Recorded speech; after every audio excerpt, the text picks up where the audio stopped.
अस्सलाम वालेकुम रहमतुल्लाहि व बरकातुहू। मुफ्ती साहब, मेरा ना आपसे ये सवाल था कि अगर बंदा कोई काम कर रहा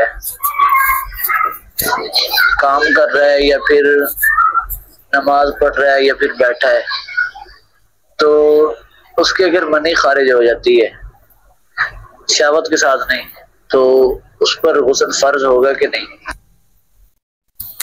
जी वालेकुम सलाम रहमतुल्लाहि व बरकातुहू। आपका सवाल है कि अगर कोई आदमी काम कर रहा है, उसकी मनी खारिज हो गई, शहवत नहीं आई, ऐसे मनी खारिज हो गई, तो क्या उससे गुस्ल फर्ज होगा या नहीं? जी मोहतरम, इससे गुस्ल फर्ज नहीं होगा। अगर वैसे मनी का खराज हो गया जरियान की सूरत में, मजी की सूरत में, तो ऐसी सूरत में जो है गुस्ल फर्ज नहीं होगा। गुस्ल फर्ज होता है शहवत और लज्जत के साथ मनी के अखराज से।